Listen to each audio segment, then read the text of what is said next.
you'll come to understand it. You'll come to understand that understanding isn't necessary, but you will understand it eventually. And when you fully understand it, there's nothing more to be understood.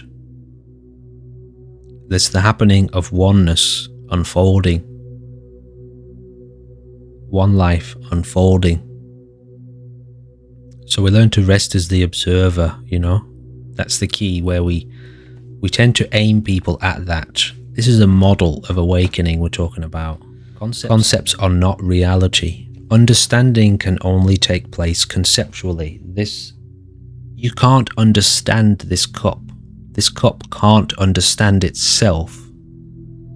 My brain conceives of a cup. So I have a picture of a cup, and I can imagine various things to do with that cup, but that is totally conceptual. It has nothing to do with the cup.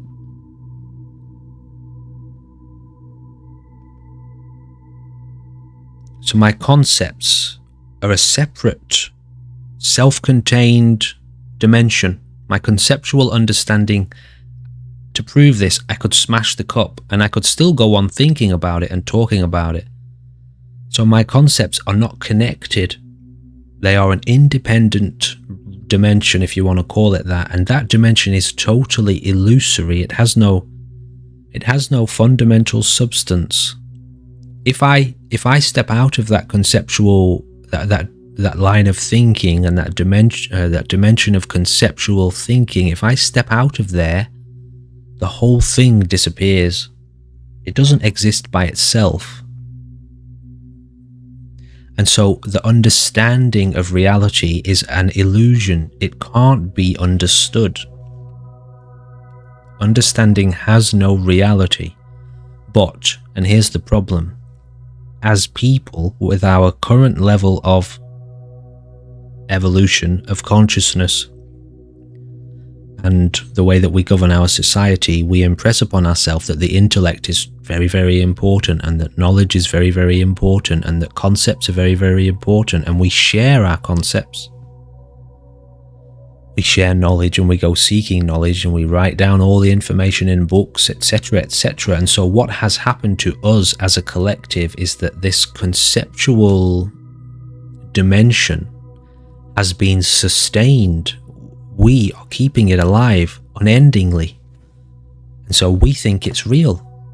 We've come to think that concepts, which is where the ego exists, rights and wrongs and views and opinions and beliefs, all within the concepts, we sustain that by keeping our attention on it and incessantly thinking all the time.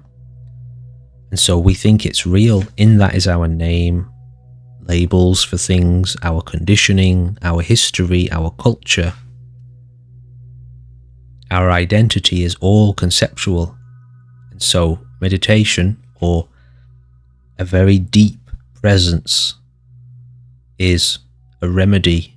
As you tune in very deeply to presence, your attention is taken out of that conceptual dimension of understanding, and your attention is turned towards the actual happening of life as it's unfolding, which is not conceptual. And if you can sustain that attention, everything that is conceptual dissolves, which means sense of separateness, ego, beliefs, opinions, knowledge, all of that dies.